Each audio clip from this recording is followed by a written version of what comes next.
ठरलं तर मग या मालिकेच्या 1 नोव्हेंबरच्या भागामध्ये फायनली गैरसमजामधून आता खूप मोठं सत्य समोर आलेलं आहे. अर्जुन सायलीमध्ये चाललेल्या या गैरसमजामधून अर्जुनचं सायलीवरती आणि सायलीचं अर्जुनवरती किती नितांत प्रेम आहे हे आता स्पष्ट होणार आहे. आणि रागाच्या भरात आपल्या प्रेमाची कबुली आता अर्जुन याच्याकडून दिली जाणार आहे आणि ती पण सगळ्या घरच्यांच्या समोर. आणि त्यातच सायलीने आता एक मोठा घोळ घालून ठेवलाय, ते म्हणजे साने वकिलांना जाऊन भेटले. आणि या घोळामुळे नक्की काय झालंय, अर्जुनने कसं प्रेम व्यक्त केलंय हे या व्हिडिओमध्ये पाहूया. 1 नोव्हेंबरच्या भागामध्ये प्रिया आपल्या माणसांना घेऊन प्रतिमाचा पाठलाग करत असते. प्रतिमाला पकडण्यासाठी, प्रतिमाला किडनॅप करून मारण्यासाठी प्रियाचा अचूक प्लॅन असतो. आणि तिच्या माणसांना इशारा करून ती 2 पावलं मागे राहते आणि त्या माणसांना प्रतिमाच्या मागे पाठवते.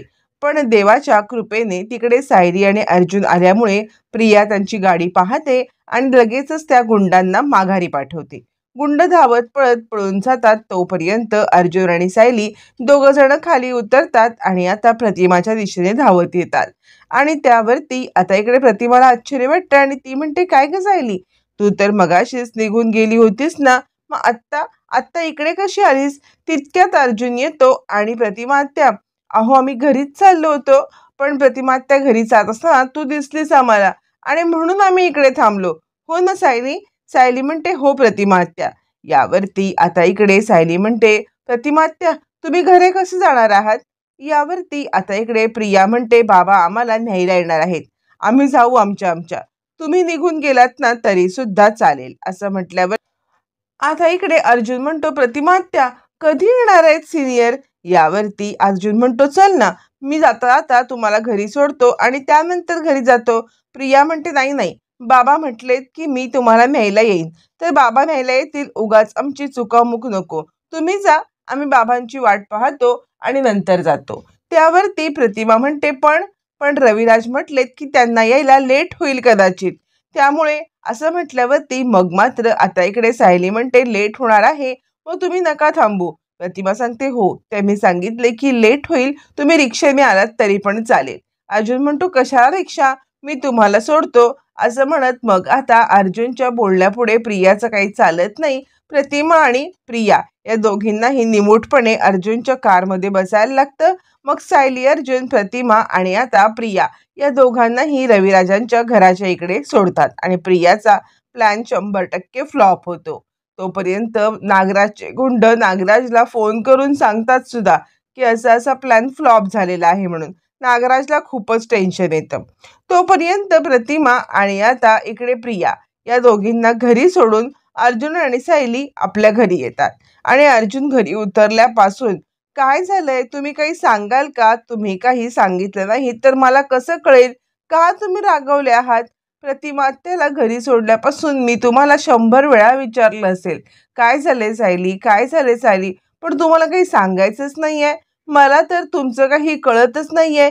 इतका राग कसला, इतकी चीड कसली, काय झालंय, बोला तरी. असं म्हणत अर्जुन सायलीला 10 वेळा बोला बोला बोला असं म्हणण्याचा प्रयत्न करत असतो, पण सायली काही ऐकायलाच नसते.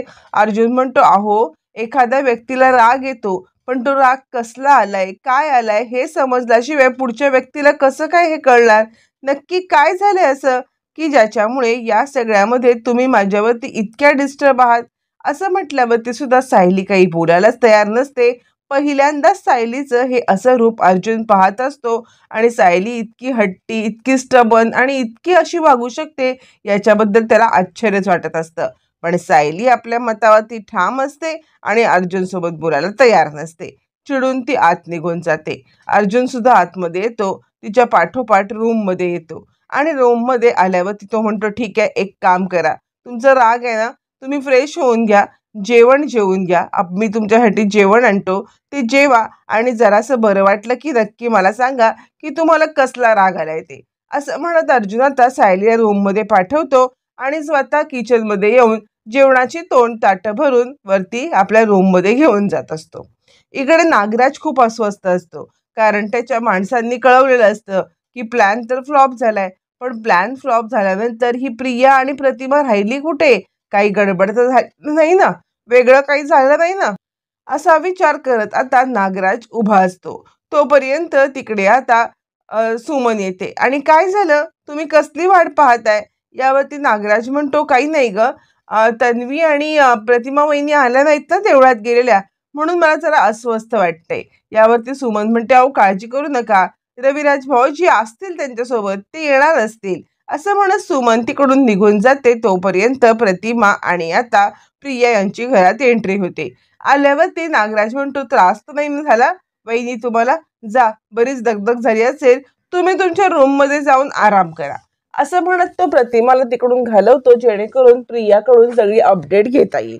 प्रतिमा आपल्या रूम मध्ये गेल्यावरती नागराज म्हणतो, झालं? माती खाल्लीस? दरवेळेल्याप्रमाणे प्लॅन फ्लॉप केलास तुझा. मला माहितीच होतं ग, तू नुसत्या बाता मारू शकतेस. मी हे करेन, मी ते करेन. करायची वेळ ज्या वेळेला येते ना, तेव्हा बरोबर तुझं सगळा प्लॅन फ्लॉप होतो. यावरती प्रिया म्हणते, काय बोलताय तुम्ही? अहो असं काय करताय? बरोबर प्लॅन वर्कआउट होत होता. पण नेमकी सायली तिथे देवळात आली आणि पहिल्या वेळेला मी सायलीला दटावून तिकडून पाठवून पण दिलं. पण त्यानंतर त्यानंतर अचानकपणे अर्जुन आणि सायली कसे काय तिकडे येऊन टपकले मलाच माहित नाहीये. काय ते कसे इकडे आले, काय केलं, पण ते आले खरे. असं म्हणत प्रिया घडलेला प्रकार सांगते आणि ती सांगते, मग त्यांनी हट्ट केला आणि ही पण अर्ध्या डोक्याची बाई आता इकडे बोलली की रविराज उशिरा येणार आहेत, त्यामुळे मला सोडलं तरी चालेल तुम्ही. आणि मग काय करणार? मग आम्हाला इकडे यावं लागलं. नाहीतर आज परफेक्ट प्लॅन होता. म्हणजे तिथपर्यंत ते गुंड आले पण होते. अगदी सेकंदाची वेळ होती, तिने तोंडाला रुमाल लावून तिला किडनॅप करून घेऊन गेले असते. असं म्हणत असताना नागराज म्हणतो, तू काही बोलू नकोस. तुझ्याच्याने काही होणं नाहीये. नुसत्या मोठ्या मोठ्या गप्पा मारत बसायचं आणि या सगळ्यामध्ये उगाचच आता मात्र काही प्लॅन करायचा नाही. असं म्हणत नागराज आता इकडे प्रियावरती चिडलेला असतो. पण तोपर्यंत आता मात्र प्रिया विचार करते की हे सगळं घडलं, पण या सगळ्यामध्ये नशीब कोणाला डाऊट नाही आला. असं म्हणत प्रिया खुश असते. तोपर्यंत अर्जुन आता जेवणाची ताटं घेऊन येतो. सायलीला सांगतो, हे बघा, म्हणजे कसं आहे ना, तुम्हीच म्हणता की नाही की अन्नावरती राग काढायचा नाहीये, आणि त्यामुळे त्यामुळे तुम्ही सुद्धा अन्नावरती राग काढू नका. मी ज्या ज्या वेळेला अन्नावरती राग काढायचो, त्या त्या वेळेला तुम्ही स्वतः माझ्यासाठी जेवण घेऊन यायचात, माझा राग दूर करायचात आणि मला जेवण जेवायलाच लावायचात. आज पण मी तेच करणार आहे की तुम्हाला जेवण जेवायला लावणार म्हणजे लावणार. यावरती आता पुढे अर्जुन म्हणतो, पण कसं आहे ना, जेव्हा मला राग येतो ना, त्यावेळेला मला माहिती असतं की मला राग कशामुळे आलाय, कोणत्या गोष्टीमुळे आलाय. पण तुमच्या बाबतीत हे नाहीये हा. म्हणजे मलाच कळत नाही की तुमचा राग कशामुळे आहे, कुणामुळे आलाय, तुम्हाला काय झालंय. हे माहिती असेल तर राग काढणं किंवा तुम्हाला समजावणं मला सोपं जाईल ना. मला काहीतरी सांगा. असं म्हणत अर्जुन आपल्याकडून 100% प्रयत्न करत सायलीला बोलतं करण्याचा प्रयत्न करत असतो. पण सायली इतकी दुखावली गेलेली असते की ती काहीही बोलायला तयार नसते आणि ती काहीही सांगायला सुद्धा तयार नसते. आणि त्यामुळे अर्जुनला खूप त्रास होत असतो. आणि जेवून घ्या बरं तुम्ही, असं म्हणत अर्जुन तिला भरवण्याचा प्रयत्न सुद्धा करतो. पण सायली काही ऐकायला तयार नसते. तिकडून उठते आणि ती आता हॉलमध्ये जाऊन बसते. अर्जुन म्हणतो, काय वेडेपणा चाललाय हा ह्यांचा. म्हणजे इतक्या मी त्याला मनवण्याचा प्रयत्न करतोय, पण ह्यांना माझी गोष्ट काही ऐकायचीच नाहीये. नक्की ह्यांच्या मनात तरी काय आहे? चिडलेला अर्जुन जेवणाची ताटं घेतो आणि आता तो जेवायला लागतो. ज्या वेळेला तो विचार करतो की जाऊ दे, ह्या गेल्यात ना खाली, त्यांना नको जेवते, माझं माझं मी जेवून घेतो, आणि तो एक घास खाणार. पण तितक्यात त्याला असं म्हणजे अस्वस्थ होतं की नाही नाही, सायली जर का जेवत नाही तर मी कसं काय जेवू, मला सुद्धा जेवण घशाखाली जाणारच नाही. मग अर्जुन पुन्हा जेवणाची ताटं उचलतो आणि सायली जिकडे खाली बसलेली आहे तिकडे घेऊन जातो आणि पुन्हा एकदा सायलीला मनवण्याचा प्रयत्न करतो. तोपर्यंत सायली खाली आलेली असते. सायली खाली येऊन बसते आणि आता अर्जुन ताटं घेऊन येतो आणि तुम्ही इकडे बसलेला आहात का, असं म्हणत तो बोलायला सुरुवात करतो. सायली डोळे बंद करून बसलेली असते. अर्जुन ताटं डायनिंग टेबलवरती ठेवतो आणि इतका हट्टीपणा बरा नाही तुमचा. काय चाललंय काय तुमचं? म्हणजे मी किती वेळ विचारण्याचा प्रयत्न करतोय, तुम्हाला समजवण्याचा प्रयत्न करतोय, तुम्हाला मनवण्याचा प्रयत्न करतोय, पण तुमचं मात्र काहीतरी वेगळंच चालू असतं. तुम्हाला माझी गोष्ट ऐकायचीच नाहीये ना? काय चाललंय काय तुमचं? अहो जेवून तरी घ्या. म्हणजे माणसाला हे इतकं वागणं सोबत नाही हां. म्हणजे नक्की आपला प्रॉब्लेम माहीत नसताना दुसऱ्यावरती इतकं चिडणं, त्याला संधी न देणं, ही कुठची गोष्ट आहे? तुम्हाला जेवायचं नाहीये ना? नका जेवू. ठीक आहे. इथे ताटं ठेवलेली आहेत मी पण जेवत नाहीये, तुम्ही पण जेवू नका, असं म्हणत चिडलेला अर्जुन सायलीवरती अधिकच चिडतो आणि ती ताटं तिकडे ठेवून स्वतःही न जेवता तिकडून निघून जातो. सायली हे सगळं ऐकत असते, पण तिला अजिबात बोलण्याची इच्छा नसते.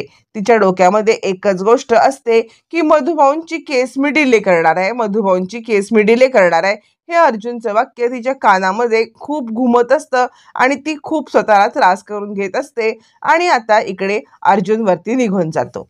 या सगळ्यामध्ये रात्रभर ती जेवणाची ताटं आता तिकडेच असतात आणि जेवणाची ताटं तिथे असल्यावरती इकडे आता अर्जुन आपल्या रूममध्ये जातो. सायलीवरती चिडलेला अर्जुन आता काहीही न खाता न जेवता आपल्या रूममध्ये कधी झोपी जातो त्यालाच कळत नाही आणि सायली सुद्धा चिडलेली असते आणि त्यामुळे ती पण त्या सोफ्यावरती कधी रात्री तिचा डोळा लागतो हे तिला सुद्धा समजत नाही. आता हे सगळं चालू असताना सकाळ उजाडते आणि दोघंही झोपलेलेच असतात. तोपर्यंत अस्मिता येते रूममधून बाहेर. अस्मिता रूममधून बाहेर येते आणि पाहते काय, डायनिंग टेबलवरती 2 जेवणाची ताटं ठेवलेली तशीच असतात आणि सायली सोफ्यावरती झोपलेली असते. आता अस्मिताला मुद्दाच मिळतो. अस्मिताला या सगळ्यामध्ये आरडाओरडा करायला, बोंबाबोंब करायला हे सगळं हवं असतं. म्हणून अस्मिता आरडाओरडा करायला लागते, लवकर या, लवकर या, घरातील सगळ्यांनी लवकर बाहेर या, काय झालंय बघा.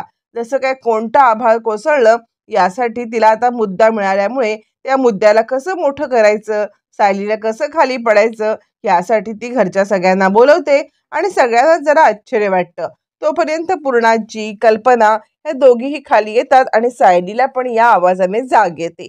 अर्जुन अजूनही झोपलेला असतो, त्याला या प्रकरणाची कल्पनाच नसते. तोपर्यंत इकडे आता कल्पना म्हणते, काय ग सायली, काय झालं?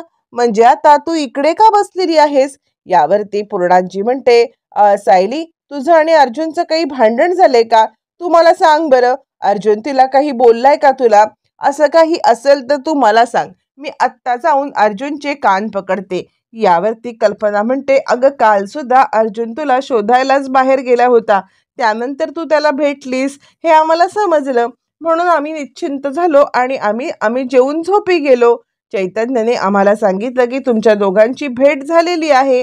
काय झालंय? तू रागावलेस का अर्जुनवरती? पूर्णाजी म्हणते, अगं बोल ना, तू काहीही जे असेल ते सांग, जेणेकरून मी अर्जुनला ओरडते, त्याचा असा कान पकडते ना, तुला त्रास देतोय काय तो? असं म्हणत पूर्णाजी आणि कल्पना पूर्णपणे सायलीच्या बाजूने असतात. आता इकडे अश्विन म्हणतो, थांबा, नक्की काय प्रकार झालाय हे सायली बहिणीला सांगू द्या. असं काही झालंय का किंवा काही गोष्टी आहेत का? तुम्हीच तुमचे तर्कवितर्क काढत बसू नका. सायली वहिनी बोल ना, काय झालंय नक्की? असं म्हणत इकडे आता अश्विन, प्रताप सगळ्यांनाच आश्चर्य वाटतं, कारण सायली याच्या आधी असं वियर्ड कधी वागत नसते. कारण सायली याच्या आधी खूप समंजस, सगळ्यांना समजून घेणारी आणि अशा पद्धतीची सायली असं अचानकपणे ज्या वेळेला कृत्य करते त्यावेळेला सगळ्यांनाच आश्चर्य वाटतं. अस्मिता ब्लेम करत असते, काही नाही, अर्जुन सोबत तिचं आता भांडण झालं असेल, काहीतरी भांडण करून ती इकडे बसली असेल. ही बघा जेवणाची दोन्ही ताटं डायनिंग टेबलवरती तशीच आहेत. म्हणजे आता डायनिंग टेबलवरती जेवणाची ताटं ठेवून हे दोघं जण जेवले पण नाहीत. काय झाले त्यांचं? भांडण झाल्याशिवाय असं कधी होतं का? मग कल्पनाला चिंता वाटते. कल्पना सायलीच्या बाजूला येऊन बसते. सायलीच्या बाजूला येऊन बसल्यावरती ती आता सांगायला लागते, सायली काय झालं? बोल बरं तू. अर्जुन काही तुला बोललाय का? तू मला सांग तरी. मी अर्जुनला अशी ओरडते ना की पुन्हा तो तुला ओरडण्याची अजिबात हे करणार नाही. तू सांग मला काय झालंय? अर्जुन काय बोललाय तुला? असं म्हणत कल्पना आपल्या परीने सायलीला विचारण्याचा प्रयत्न करत असते. सायली मात्र काहीच बोलत नाही. मग पूर्णाजी डायनिंग टेबलवरची ताटं पाहते. डायनिंग टेबलवरची ताटं पाहिल्यावरती पूर्णाजीला डाऊट येतो, कारण चैतन्यने काल रात्री सांगितलेलं असतं की दोघं जण एकमेकांना भेटलेत आणि ते दोघं जण बाहेरच जेवून येणार आहेत. मग आता चैतन्यवरती गाडी येते. काय रे चैतन्य, काय झालं? पूर्णाजी म्हणते, सायली, ही जेवणाची ताटं कुणासाठी वाढलेली होती? तुमच्या दोघांसाठी का? तुमच्या दोघांसाठी जेवणाची ताटं वाढून तुम्ही का नाही जेवलात? आणि काय रे चैतन्य, तू तर काल रात्री मला सांगितलं होतंस की अर्जुन आणि सायली दोघं जण बाहेर जेवायला गेलेले आहेत आणि ते दोघं भेटलेत आणि बाहेर डिनर करून येणार आहेत. मग या दोघांनी जेवणाची ताटं का वाढली? आता चैतन्य म्हणतो, नाही नाही, मी खोटं वगैरे काही बोललेलं नाहीये. म्हणजे खरं सांगायचं तर मी अर्जुनला कॉल लावला होता. मला अर्जुनने जे सांगितलं ना मी तेच तुम्हाला सांगितलं. यावरती अश्विन म्हणतो, हो ना, मग हे दोघं बाहेर जेवणाची ताटं का वाढली होती? अगं सायली वहिनी, बोल ना काहीतरी. यावरती प्रताप म्हणतो, हे बघ सायली, तू मनामध्ये कोणतीही शंका ठेवू नकोस. अर्जुनची चूक असेल, आम्ही अर्जुनला बरोबर ओरडू. तू उगाच स्ट्रेस घेऊ नकोस. बरं सांग, बरं काय केलंय अर्जुनने? तुमचं काही भांडण झालंय का? आता सायली सांगायचा प्रयत्न करते, नाही आमचं काही भांडणच झालेलं नाहीये असं म्हणत सायली आता उगाच म्हणजे विषय जो चाललाय तो विषय बंद करण्याचा प्रयत्न करत असते. पण अस्मिता विषय बंदच करू देत नसते. अस्मिता विषय वाढवण्याचंच काम करत असते आणि अस्मिता सांगायला लागते, असं कसं म्हणतेस तू? भांडण नाही झालं? भांडण झाल्याशिवाय तू इकडे झोपलीस, तू इथे बसलीस का आणि इथेच झोपलीस? म्हणजे तू विचार कर ना, ज्या वेळेला नवरा बायकोचं भांडण होतं त्याच वेळेला असं होतं ना. म्हणजे बघ, तू इकडे सोफ्यावरती बसलीस आणि रात्रभर इथेच बसलीस आणि इथेच झोपून गेलीस आणि अर्जुन त्याच्या बेडरूम मध्ये तुमची जेवणाची ताटं अशी. काल पण तू रागाने निघून गेली होतीस. नक्की काय झाले तुमच्यामध्ये नक्कीच भांडणं झालेली आहेत. प्रताप म्हणतो, अस्मिता तू शांत बस. सायली बाळा तू बोल ना, तू अशी गप्प बसू नको, तुझ्या मनातल्या भावना सांग. असं म्हणत प्रताप, अश्विन, कल्पना, पूर्णाजी सगळे सायलीच्या बाजूने असतात आणि अर्जुननेच काहीतरी नक्की केलेलं आहे हे त्यांना समजतं. पण सायली काही बोलत नसते. इकडे अर्जुनला जाग येते. जाग आल्यावर ती आपल्या बाजूला पाहतो, अरे बापरे, म्हणजे रात्री सायली अजिबात आल्याच नाही तिकडे. रात्रभर त्या खालीच होत्या आणि हा आवाज कुणाचा येतोय? नक्की काय झालंय? असं म्हणत आता मात्र अर्जुन घाबरतो. म्हणजे आता अस्मिताताई सायलीला बोलत आहे. हा आवाज ऐकल्यावरती अर्जुन विचार करतो, हा तर अस्मिताताईचा आवाज आहे आणि ती सायलीला का मोठ्याने ओरडत आहे? आणि अस्मिता आपल्या मतावरती ठाम असते. भांडण झाल्यामुळेच ही अर्जुनला एकट्याला बेडरूम मध्ये सोडून इकडे आलेली आहे. आता अर्जुन हा आवाज ऐकतो आणि तो धावत पळत खाली येतो. अश्विन म्हणतो, अस्मिताताई अगं तू शांत बस ना. एक तर सायली बहिणी किती डिस्टर्ब आहे आपण पाहतोय ना. तिला ज्या वेळेला सांगावंसं वाटेल त्यावेळेला ती सांगेल ना. तू कशाला आरडाओरडा करतेस? तू कशाला नको ते अझम्पशन करतेस? तू नको त्या गोष्टी बोलू नकोस, थांब जरा. असं म्हणत अश्विन आता अस्मिताला गप्प करतो. तोपर्यंत कल्पना म्हणते, सायली अगं तू आम्हाला सांगितलं नाहीस तर आम्हाला कसं कळेल आणि त्याच्यावरती सोल्युशन कसं काढता येईल? आता मात्र अर्जुन हे सगळं वरतून ऐकतो आणि अर्जुन खाली येतो. अर्जुन खाली आल्यावरती मग आता पूर्णाजी म्हणते, काय झालंय अर्जुन? काही झालंय का तुमच्यामध्ये भांडण? का सायली रागवले? अर्जुन म्हणतो, भांडण झाल्यावरती रागवली ना तर किमान मला समजेल तरी की नक्की कशामुळे झालंय, का चिडले आणि मी राग काढू शकेल. पण जर माणसाला पुढच्या माहितीच नसेल की माणूस रागवलंय का, तर मला काय माहिती? यावरती आता इकडे कल्पना म्हणते, असं काय करतोस? अरे ती ज्या वेळेला ऑफिस म्हणा तुला जायला भेटायला निघाली ना तेव्हा तिचा मूड चांगला होता. अर्जुन म्हणतो, मग तेच तर, त्यानंतर मी ज्या वेळेला ऑफिसला जायला निघालो तेव्हा पण त्या मला भेटल्या, तेव्हा पण त्यांचा मूड चांगला होता आणि त्यानंतर आम्ही भेटलोच नाही ना की आमच्यात काही भांडण व्हायला. मी ऑफिसला निघून गेलो त्यावेळेला ह्या माझ्याशी बोलल्या आणि ऑफिस नंतर मी ज्या वेळेला इकडे त्यांचा फोन आला, मधुभाऊंना भेटायला गेलो, त्यानंतरच त्या अशा वागतायत. पण या दरम्यान आमच्यामध्ये काही बोलणंच झालं नाही तर भांडण कुठून होणार? त्या असं का वागते ह्याचं कारण मला कसं कळणार? यावरती पूर्णाजी म्हणते, अर्जुन तू आठव बरं, नक्कीच तुझंच काहीतरी भांडण झालं असणार. कारण त्याशिवाय सायली असं कसं वागू शकेल? तुलाच टिफिन घेऊन आता तीच गेली होती ना ऑफिसमध्ये, मग ती रागवायचं कारण काय जर ती तुला भेटली नाही तर? अर्जुन म्हणतो, एक्झॅक्टली, मी पण तेच म्हणायचा प्रयत्न करतोय. माझं जर का तिच्यासोबत भेटणंच झालं नाही तर त्या माझ्यावरती का रागवल्यात आणि मी कालपासून तेच विचारण्याचा प्रयत्न करतोय. म्हणजे मधुभाऊंना भेटल्यावरती तिकडून त्या रिक्षेने निघून गेल्या. मी घरी आलो, घरी आल्यावरती त्या मला दिसल्याच नाहीत म्हणून मी पुन्हा शोधायला गेलो. मी किती शोधलं विचार त्यांना. त्यावेळेला एका ठिकाणी त्या मला सापडल्या तेव्हा मी त्यांना घरी घेऊन आलोय. तिथपासून मी विचारतोय काय झालंय, पण काही बोलायला मागतच नाहीये. पुढच्या माणसाला कळणार कसं काय झालंय ते? आणि आमचं काही भांडण वगैरे काहीच झालेलं नाहीये की यांनी माझ्यावरती रागवावं.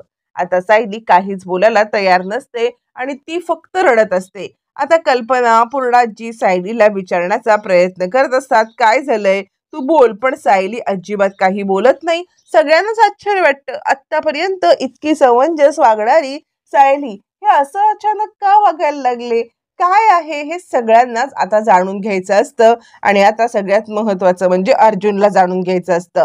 सगळेच जण खूप कन्फ्युज असतात आणि त्याच्यात सायली आता खूप मोठा निर्णय घेते. सायलीच्या मनामध्ये असतं की मधुभाऊंची केस अर्जुन सर डिले करतायत, कारण कारण त्याचं काही वेगळंही असू शकतं आणि त्यामुळे सायलीच्या मनाचा खूप मोठा निश्चय होतो. इकडे कल्पना म्हणते, ठीक आहे सायली, तुला आत्ता सांगायचं नसेल तर नको सांगू, ज्या वेळेला तुझ्या मनाची मनस्थिती होईल ना त्यावेळेला तू सांग. असं म्हणत सगळे हा विषय बंद करतात. पण हा विषय बंद झालेला नसतो. अर्जुनला कुठून तरी समजतं की सायली साने वकिलांकडे गेली होती. आता साने वकिलांकडे सायली का गेली होती म्हणून अर्जुन खूप चिडतो आणि आता खाली सगळ्यांचा आरडाओरडा करायला लागतो. त्यावरती इकडे आता कल्पना म्हणते, अर्जुन काय झालंय. यावरती अर्जुन म्हणतो, सायली सायली खाली या. सायली काही खाली यायला तयार नसते. अर्जुन तिचा हात धरून खाली आणतो आणि तो म्हणतो, खरं खरं सांगा, साने वकिलांकडे का गेला होतात तुम्ही. मला स्वतः समजलेलं आहे की तुम्ही साने वकिलांकडे गेला होतात. बोला, काय काम होतं तुमचं साने वकिलांकडे. असं म्हणत अर्जुन चिडतो आणि त्याच वेळेला साने वकिलांच्या इथून एक माणूस पेपर घेऊन येतो आणि तो म्हणतो, सायली सुभेदार, साने वकिलांनी हे पेपर पाठवले. आता साने वकिलांनी हे पेपर पाठवलेत म्हटल्यावरती अर्जुन रागारागात जाऊन ते पेपर घेतो आणि ते पेपर दुसरे तिसरे कसलेही नसून डिवोर्स पेपर असतात. डिवोर्सची नोटीस असते. सायलीने अर्जुनला डिवोर्स नोटीस दिलेली आहे आणि आता अर्जुन चिडतो, सिरियसली तुम्ही मला डिवोर्स देताय, तुम्ही डिवोर्सचे पेपर तयार केले सानेंकडे. सायली काय झालंय असं म्हणत अर्जुन मोठा गौप्यस्फोट करतो. आता या गोष्टीचा अर्जुनपेक्षा जास्त आता जास्त त्रास किंवा जास्त आश्चर्य वाटत असतं तर ते म्हणजे घरच्यांना. कारण घरच्यांना या सगळ्यामध्ये हा विषय काहीच माहीत नसतो. नक्की काय झालंय, दोघं का चिडलेत, हा सगळा घरचे विचार करत असतात. आता या सगळ्यातून अर्जुनचं सायलीवरील प्रेम समोर येणार असतं आणि सायली आणि अर्जुन कायमचे कसे एकत्र येणार पाहणं रंजक ठरणार.